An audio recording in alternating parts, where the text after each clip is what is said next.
こんにちは、ゆうたです。今日は記憶的ルームにやってきました。記憶的ルームとはトレンドの最先端を行くインタビューのこだわりの部屋を覗き見させてもらい、部屋についてやライフスタイルを紹介するコンテンツになっております。今回やってきたご自宅はですね、東京とはちょっと思えないようなロケーションと建物のご自宅にやってきました。選んでらっしゃる本とかもうなんかちょっと僕も結構知ってるものがあったりとか、インテリアは逆にちょっと僕あんまり見たことないような、あんまり動画でも登場したことないようなちょっとスタイルの、ご自宅な気がするので、ちょっと新鮮味のあるお話がいろいろ聞けるんじゃないかなと思ってます。はい、ということで住人の方にお話を聞きましょう。ということでよろしくお願いします。よろしくお願いします。今回のゲストはやすさんとダミさん。はい。普段横浜の方でデザイナーとして働いていますダミと申します。お願いします。はい、アートディレクターとして働いていますやすと申します。はい、よろしくお願いします。よろしくお願いします。というわけでまず、こちらのご自宅の、間取りと平米数からちょっとお尋ねしたいんですけど、はい、教えてもらってもいいですか？はい、この部屋はですね約49平米でして、間取りとしては 2DK のお部屋になります。 2DK、はい、なんかこの物件を選んだ決め手というか、何かありますか？あります。窓がまず特徴的だったことと、結構窓から見える景色っていうのがちょっとね緑がね多かったりするっていう、こういったちょっと素晴らしい緑のね、緑がすごく多いんですね。確かに窓の形もそれぞれちょっとなんか特殊な感じですね。確かにそうなんです。あんまりここも綺麗に角っこがガラスだけでつながってるので、あんまり賃貸で見なかったりしたので、すごく素敵だなと思ってこの部屋にしました。はい、ということでちょっと今日はご自宅についていろいろお話をお伺いできればなと思っているんですけど、ご自宅全体のコンセプトとかなんかそういうテーマみたいなのがあればお尋ねしたいんですけど、ありますか？2人とも生活感がなさすぎるみたいなのがあんまり好きでは多分なくて、あえて意図的にちょっと生活感が残ったり、そこになんか可愛らしさとか面白さが残るようなインテリア選びとか小物選んだりっていうので楽しんでます。はい、じゃあまずちょっとキッチンからお尋ねしていこうかなと思うんですけど、やっぱりこうよく使うものは最初からここの中にこうかけてしまったりとか、調味料とかもなるべくすぐ手でパッと取れるような位置にこう入れたりみたいなことはしてますね。これあれですか？全部磁石でくっつくやつ。マグネットのやつで後付けしました。私結構本当に料理がすごく好きなので、結構見た目もそうなんですけど、それ以上にやっぱ性能とかなんか本当に美味しくできるっていうのを基準に選んではいます。やっぱりこうスライサーとかあるだけでサラダ作ったりするところの負担とかもすごいね減ったりとか、意外といろんな野菜が作りやすくなったりもしてますし、あとこの鍋がこう味わい鍋っていうものなんですけど、もう約40年ぐらい前に昔グッドデザイン賞も取ってたりしてるような鍋で、なんかこの鍋一つあったら煮るのもできるし、なんか焼くからもう全部が調理できてしまったりとか、あと無水調理もできるので、すごい熱い何か野菜とかも本当にホクホクにこう炊けたりするっていう、なんかそれすごく好きで、なんかこのシリーズも揃えていきたいなって感じの鍋です。こういうキッチン用品は普段よくチェックされるブランドとか、行きつけのお店とかあったりするんですか？そうですね、土切りさんっていうお店ですね。なんかそこの SNS ではそれこそチェックをしたりだとか、自由が丘だとタイムレスコンフォートというお店があるので、そこが近いのでそこに、よく探しに行ったりとかしてます。例えばちょいちょい各所にイラストとか、そうですね、そういう作家さんのものがあったりもされるのかなと思うんですけど、これは中山真一さんというイラストレーターさんで、なんか私が本当に学生時代からすごく好きだったイラストレーターさんなんですけど、実はあっちのお部屋とかにもちょこちょこお家中にちょこちょこあるんですね。はい、そうなんです。実は飾ってあるような中山さんの絵だったりして、大体私の私物の感じです。中目黒の蔦屋でポップアップでイベントに出店されてて、ちょっと懐かしい感じの袋に入ってて、これ可愛いと思ってそれを衝動的に買って、そして彼が衝動的にそこに貼ったっていう不適切なおかずとか。そうなんです。タイトルもいいなと思って。タイトルもいいですね。そうなんです。なんかちょっとキッチンの中にあって面白いなと思ったので貼ってます。結構ご自宅全体を通してやっぱこういうデザイナーの方の、作品というかなんかアイテムとかは結構買いがちというか集めがちですか？集めちゃいますね。やっぱり好きですね。じゃあ今度はちょっと奥の方に移動をしていただきまして、ダイニングスペースみたいな感じですかね？そうですね。ここがメインで食事をしたりとか、ゆっくりする場所だったりもします。クロス変えるのが好きで、今はもう秋に入ってきたのでトーンとしても落ち着いたこういったテーブルクロスだったりとか。これはですね、東京リサイクルかなんかで買った作業台ですね。作業台なんで、デスクワークしたりとかしたので、やっぱ広いものがいいなっていったものがそのままダイニングテーブルにこう流れてったみたいな感じでやってますね。椅子はですね、埼玉でフランスとかヨーロッパのアンティーク取り扱ってるお店があって、そこで買ってきた輸入のもので、フランス製。そうですね、どっちもフランス製だったと思います。だからこれ自体も結構古いもので、しかもこれはそこのお店の方がリメイクをする前の状態っていうので、本当に向こうから持ってきたほぼままの状態なので、ちょっとガタつきがあったりする分、それこそ価格的にも少し抑えてあったりみたいな、ただ強度的に問題ないのを売っていらっしゃるっていうので決めて買いました。ちょっとちらっと見えましたけど、ラグマットを引いてらっしゃるんですか？そうなんです、そうなんです。これからちょっと肌寒くもなってくるので、こういったものを引いたりとか、牛のよりクッション性高めるために、これは昔友人からいただいたものなんですけど、これも海外のものだったはずですね。向こうの民芸品の一種だったと思います。滋賀県にホームピクニックっていうポップアップをやっているっていうことで、先月お伺いした時に、これ確か漆だったよね。そう、漆で布をそうなんです。こういうふうに染めているってあんまり聞かない、漆なんですよ実は。墨で染めてその上から漆を。はい。漆で染めるとかってあるんですね。そうなんです。確かそんなお話をされていたかな。なので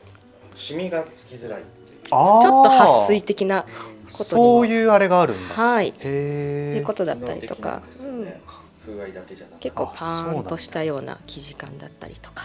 っていうもので、なんかすごく風合いが素敵だったので、これは、いいなと思って一目惚れして買ってしまいました。すごいジャストサイズですよね。本当ドンピシャですね。はい、なんかその時はもう妄想で多分いけると思ったんですけど、帰ってきたらうわっ、すごいシンデレラフィットだった驚いちゃいました。ここの黒さ、その同じお店で購入されるんですか？結構何パターン？結構それはやっぱ出会ったところどころでいいなと思ったものをなるべく買うようにはしていて、そして一期一会ですよね。本当に飲みの市とかで、確かに飲みの市とかでもね、ポンってこうあったりしますよね。思わぬところでそれ買おうと思ってないところで出会うこともあるので、そこでときめくかときめかないかで選んでますね。結構飲みの市とかも行かれたりしますか？しますね。なんかお好きな飲みの市とか、大体毎年行くとかよく行くところとかあります？そうですね、それこそ平安飲みの市は京都結構好きだったりして、結構出張が多かったりして、その時に関西に出ることも多いので、すごく京都好きなので、その前後でうまく使って、お店に行ったりとか、そういうイベントに行ったりしてます。京都も月1でやってますもんね。イベント。そうですね。僕もあれ平安飲みの市いつだっけな、3月行きました。本当ですか？3月行ったけど、その新幹線でしかも日帰りだったんですよ。それは大変ですね。新幹線に持ち運べるサイズのものしか買えない。そうって思って、それで買いに行きました。わかります。私も持って帰れるサイズでした。なっちゃいますよね。選ぶとね。そうでした。わかります。車っていいですね。これ実は撮影とかで使うことがあって、お仕事の関係で、その時にまさにちょっとお料理系だったので選んだものとか、なんかそれを自分のスタイリングのアイテムとして持っていったものだったりしました。これもなんかティッシュケース珍しくないですか？こういう形のやつ。そうなんです。なんか理想のティッシュケースをずっと探し続けてた時に意外とこの家がこういうカゴ物だったりとか、そういったものがすごく相性がいい家だったので、これやっぱ絶対合うんじゃないかなと思って持って帰ったらもうぴったしでした。これも普通の規格のティッシュをこうアーチ型というか、中がこう丸く普通なのでボックスティッシュのやつを普通の通常のものを買って、でそれをそのままこうポンとすればもうそのまま使えちゃう。結構便利。そうなんです。可愛かったので買っちゃいました。これ確かブランドがどこだったかな、売ってたお店自体はウニコさんで買ったんですけど、セレクトなんか卸して販売されているブランドさんです。なんかネットとかでも買えたりします。他のお店でも。そうなんだ。オリジナルではショップを持ってないブランドさんですね。これは実は普通にウニコで売っている、今も売っている家具なんですよ。こういう感じでガーッとサイドに開くようなものにはなってます。すごい。はい。であと端っこの方に実はこれコードとかも入ってたりっていう。本当だ。はい。大容量ですね。はい、実はそうなんです。収納、本当に素敵な収納のものを探してたので、すごい大きめのものを買いました。ちなみに食器はね、こっちとかにもあると思うんですけど、どうです？結構やっぱお好きですか？作家物とか。相当好きです。そうですよね。はい、もうものすごい数あります。実は隠してあるんですけど。普段なんかその生活の中で一番お金をかけるものは何にお金を一番使います？本当に私は器とそれの上に乗せるもう食材ですね。やっぱじゃあ食がお好きなんですね。だいぶ好きですね。2人とも食は大好きです。これは、沼田智也さんという方で、特徴的なのが本当に絵付けで和な要素がある中にもなんか自分の独創的な世界観をすごく表現されているすごい不思議な、これ実はよく見たらこう蝶々のような何かそれじゃないようなみたいなものが隠れていたりだとか。これかわいい。これかわいいですよね。タコがこういう絵柄として登場するのってあんま見たことがなくて、しかもタコってあんまりなんか出てくるイメージないかもしれないですね。なかなか描きづらいモチーフだし、デフォルメの仕方が絶妙っていう、ね、そんなところに惹かれましたね。あとちょっと入ってるものがちょっとへんてこなんですよね。ヤシの木に見えるんだけれど実は柳が描かれているっていう、和と洋がこういう形で混ざり合ってるっていう、これちょっと面白いですよね。でも意外とこの方のこれ面白いのが、和でも洋でもどっちでも合うんですよね、この器っていうのが。なんか雰囲気的にテイスト確かにちょっと和っぽい気がしちゃうんですけど、ここに洋食物とかを全然乗っけたらそれが様になったりするっていう、それがこの方のなんかこう絵付けとか色味とかも含めた特徴なのかなというのですごく好きな作家さんです。でこっちの方は佐藤桃子さんという方で、九州でやられている方で、結構繊細なこういうタッチが特徴的で、こういう感じですね。ちょっとなんか洋皿っぽい感じですね。そうなんです、そうなんです。おぼろげで可愛らしい雰囲気の、ちょっと女性チックなところがあるんですけれど、なんか僕みたいな男性でも使えるような、あまり可愛すぎない、なんかそういう風合いのある良い食器を作っている方だなって思っています。絵が上手なんでしょうね。絵付けが上手っていうか、筆のタッチとかもすごく、なんかやっぱりこの辺の色のおぼろげな感じとかすごい使い方がうまいですね。そういったところにすごく惹かれました。で佐藤さんは結構人気の作家さんなので、結構本当にもういろんなところでもうあったら行かないと買えないっていう作家さん。そう、東京も来ないんで。そうなんです。九州だ。そうなんです。で一番最後のがこれが中根岳さんという方で、器っていうものを作るっていう表現とはまた違ったちょっと表現の仕方されてて、器というよりかはオブジェとかを作られたりとか、結構海外で展示とかも今されたりとかしていて、すごく本当に注目されていらっしゃる作家さんなんですけど、この方を買ったのは蔵前にあるプロトさんというお店で、すごくそこで結構実は家の中に集まってる器の半分近くはプロトさんで買っているぐらいに実は好きなお店で、常設で取り扱っているこういう作家さんもいらっしゃれば、なるべくその店主の方も発掘をしていって、なんかその人たちのなんかデビューの場というか、なんかそういう機会を作られている方なのかなというところで、この方も実は卒業されたばかりか在学中に確か取り扱っているところで、たまたま偶然5年ぐらい前かな、に発見して出会ったっていう、そんな器でした。器というのはなんかそういう美術品みたいなもの。これはなんかね、こっちはどっちかというとちょっと造形的に面白いもので、こっちはこう比較的こう面にグラフィックというか、デザインの載ってる。そうなんです。ちょっと特別なものを盛りたいときは使ってますね。これはかっこいいですね。そうなんです。これは本当に恐竜の卵みたいと思って、こういった表情ってなかなかこの辺とかすごいですね。そうなんですよ。これラーメン食べてましたね。これにラーメンを入れて。意外とラーメンもいけちゃったり。そうなんだ。ラーメンパスタももちろんいけたりとか。特別なものからそういう素朴なもの。いろんなものが本当に漏れたりします。もう基本的に外食とかもほとんどせずって感じですか？そんなことはね全くない。むしろ食事っていう行為そのもの食がお好きなんですね。大好きなので、まさにそういった旅先とか出張先での本当にそこでしか食べられないものを食べたりするのもすっごい好きですし、隣とかもだからコンセプトとか味とか本当面白いお店回るっていうのも好き。それがインスピレーションになったりするので、それで学んで吸収してお家でアウトプットしてみたいな感じでやってます。京都のムベさんっていうお店がですね、市街から外れたところにポツンとあるんです。それは結構芸術村って言われているような場所で、そこでその食っていうものと体験みたいなものを提供したいっていう、結構次期宮沢っていう、料亭の人が独立してやったお店があるんですけれど、そこが本当にすごく良かったです。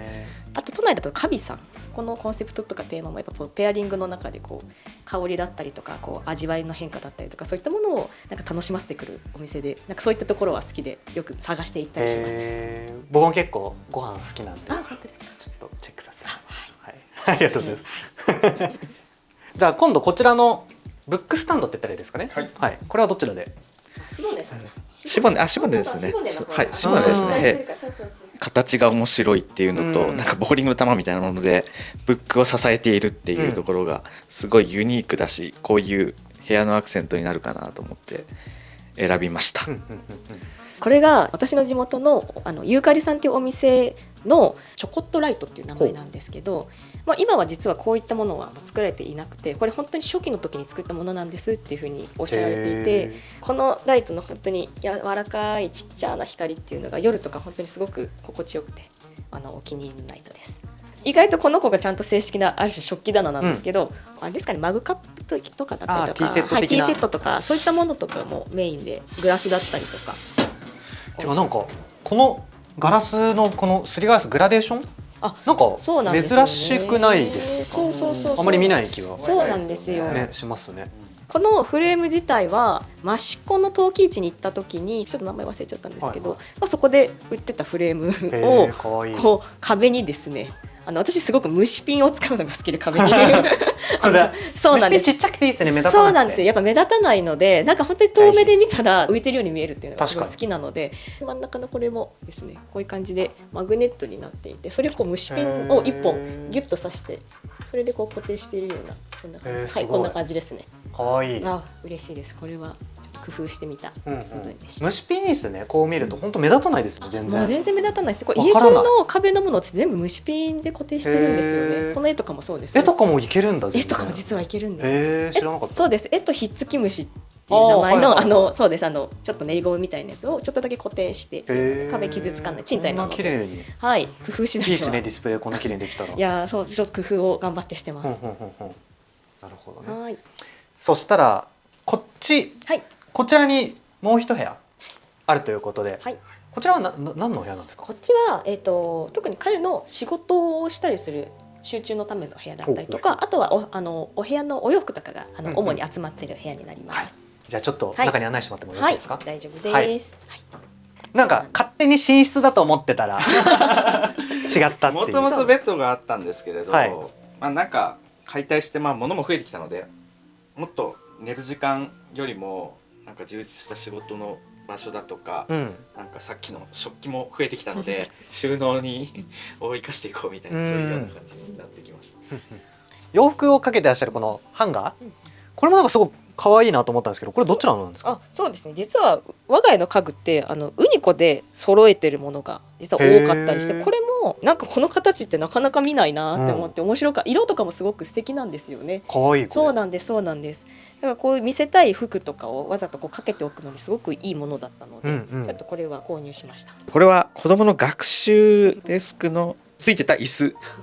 なんですよね。これでもなんか不思議じゃないですか。不思議なんですよ。このコンビネーション珍しいですね。はい、そうなんです。なんかこの独特の風合い、このアンティーク感とこのプラスチック製の不思議ななんかコンビネーションですね。そうなんです。そこがちょっと面白いなと思って買ったのと、あと色味も結構綺麗かなと思いましたね。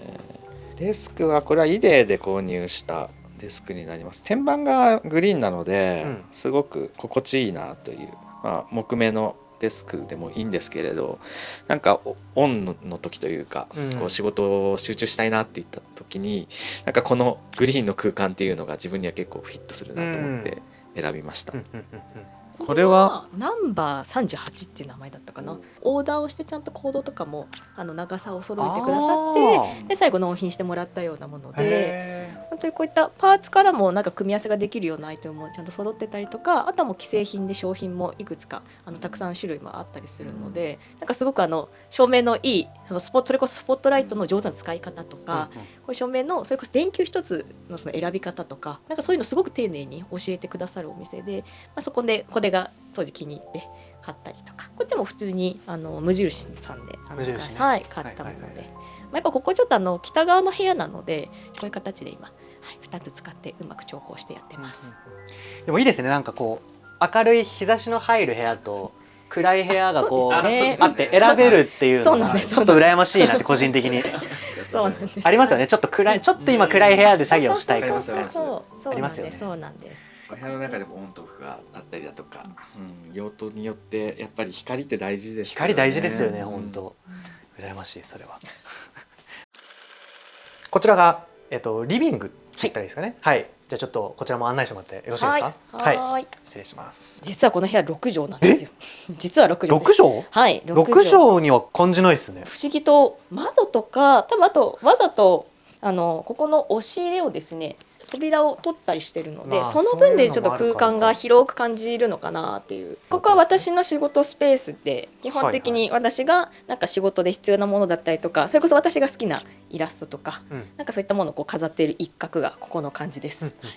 この椅子は彼がもともと持っていた椅子で、これもキッズチェアなんか見たことあるシルエットですね。そうなんです。そうなんです。意外と座面も広くて、そんなになんか座り心地がやっぱ悪いわけではないので、こういった椅子もね上手使いながら仕事してます。ここは家中にいくつかあるっていったこう中山さんのイラストのものだったりとか、文具のイベントに行った時に海外の封筒とかそういったものですね。あとこれはスニューさんっていうファッションブランドなんですけど、そこでお買い物した時に入れてくださったこの袋の色とシールのデザインがめちゃめちゃ可愛かったので、そのまま置いてます。ここはまあ結構本とかもたくさんありますね。そうですね、彼もすごく本を読むのが好きだったりとか、私もアート本とかやっぱ集めるのも好きだったりするので、ここは比較的2人が本当にどっちも読んでいるものとかが置いてあったりとかするような本棚スペースですね。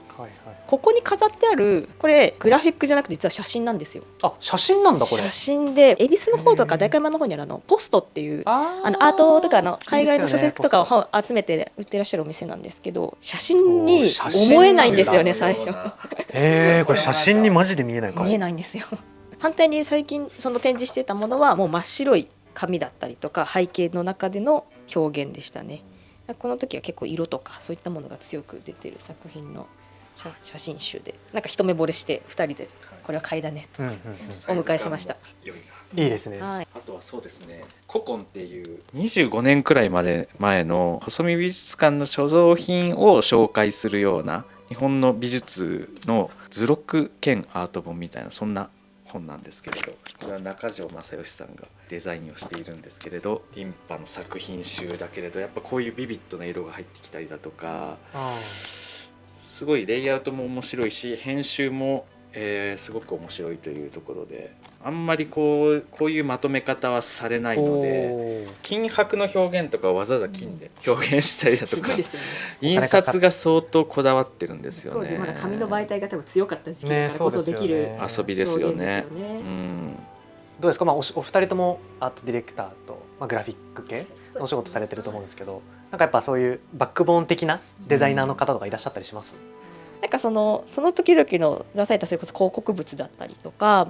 なんかそのテーマとかコンセプトがすごい素敵だって思ったなんかデザイナーさんはみんな好きだったりとか、なんかそういうものを見てて、こういう世界ってやっぱデザインの世界面白いなとか、なんかすごく私自身は特定のデザイナーさんだったりとかそういうものをすごく集めるみたいなことはそんなにしないんですけど、例えば結構いろいろとやっぱり特にねグラフィックが熱い時期に美大に入った人間なので、そうですね、これを作った中条さんとかもすごい好きなんですけれど、海光武さん、この人はサンアドの創設者の方なんですけれど、芥川賞作家の方でコピーライターとしても活動しているんですが、そのサンアドという会社の創立の言葉っていうのがあるんですが、その人の文章、その数行の文章は本当にすごい好きで、自分も暗記するくらい好きな感じで、なんかそういう言葉のインスピレーションっていうところではこういう海光健さんとかが結構自分の中ではかなりクリエイティブの、素材をくれる方だなっていうふうに思っています。そんな感じですかね。はい、ありがとうございます。全然うまくしゃべれない。あとは香りがね、向こうの部屋もいい香りがしますけど、ありがとうございます。それはこのルームフレグランスですか？はい、そうですね。それこそイデさんだったりとか、ちょっとしたセレクトショップでよくある。結構高いやつですよ。ちょっとね、結構いい値段しますよねこれ。しちゃうんですよね。そうですよね。しちゃうんですが、やっぱ香りって一番なんか身近に自分の気分を変えてくれるものだったりするので、そういったものもなんか本当に自分に匂いがフィットするってものだったらもうそこは投資してもいいのかなっていうのでちょっとお高めなんですけど買ってみたりもしてますね。普段寝る時かはい、ここの上の敷布団をはい、これ敷ですいてはい、これベッドを以前までは使われてたっておっしゃってたじゃないですか。はい、敷布団に変えた理由というか何かあるんですか？そうですね。なんかやっぱベッドのそもそもやっぱ圧迫感というか、なんか必ずこの部屋で寝るっていうのが心地いい方ももちろんいらっしゃると思うんですけど、なんか自分たち的にはなんかその定位置感だったりとか、あとやっぱそのベッドそのものもなかなかマットレスの手入れが大変だったりとか、なんかそういうのを考えた時に意外とこういう敷布団って気軽に本当に干せるっていうこともそうだし、買い替えもしやすかったりとか、なんかその暮らしの状態とかに合わせてそれこそ場所を変えたりとか、いろんなことできたりするので、意外とやっぱ日本人はもともとね敷布団で、過ごしてきたものなので、なんかそういう意味でもなんかすごく体にもやっぱ敷き慣れていけばもちろんフィットしますし、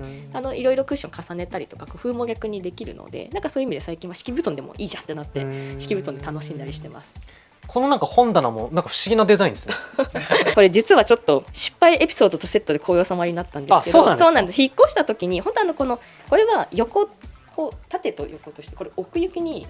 うまくガラガラがついててキャスターがついてて、実は今度下に収納する予定だったんですけど収まらなくて、もう置くしかないってなった時にもうあえてこうやって2段で、そういうことなんですね。これはこれリズムがあるからいいかってことにしちゃって、結果的に良かった感じですよね。結果的にはまあちゃんと本をね入れる目的は達成できてるので、まあいいかっていうのでそのまま使っちゃってます。こっち側じゃあ行きますか。お部屋のじゃあちょっと反対側に移動をしていただきたいなと。ソファーはこれと、あとこっちのクッションタイプのソファー、これですね。これをちょっと横になるぐらいくつろぎたい時だったら、こことラグの上でちょっとくつろいだりとか、これも本当は別に全然サイドテーブルとかではなくて、確かにこれ何ですか？これラオスのラオスってラ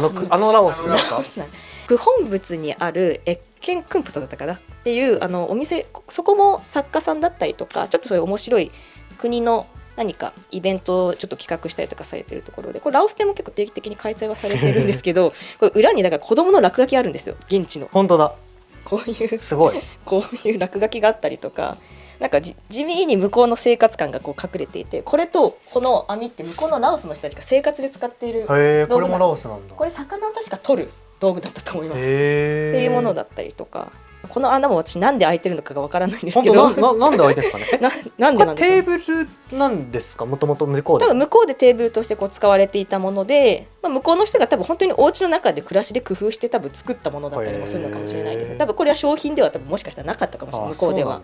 この穴が意外とコード通せたりするので確かに意外と良かったりとか、なんか高さもすごい高すぎず低すぎずっていうのもあったりするので、実用性ありますね。こういう風にいろいろ重ねたり重ねなかったりっていうので、これもだから場所変えて使ったりとかもしてます。これはヒデさんで買ったもので、部屋がやっぱそんなにすごく広いわけではないので、肘を置くものだったりとか、そういうデザインだとちょっとやっぱ空間圧迫しやすかったので、なんかこういうフラットで座面がなるべく広いタイプのソファーを選んだりとかしてました。あとはなんかちょっといいなと思ってたのはカーテン、ダイニングってまたね違うものです。違うやつなんだ。これは普通にもうスタンダードプロダクツで売ってる、だからこれカーテン風に使ってもいいし、それこそテーブルクロスに使ってもいいしみたいなことだったので、なんかいいかなと思ってこっちはそういうの使ってます。面積が大きいので。そうなんだ。はい。なるほど。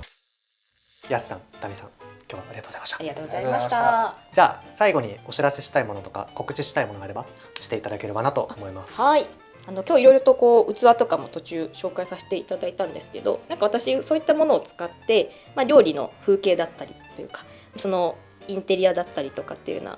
うなテーブルコーディネートとかをやっているアカウントがあるので、よければそちらもご覧ください。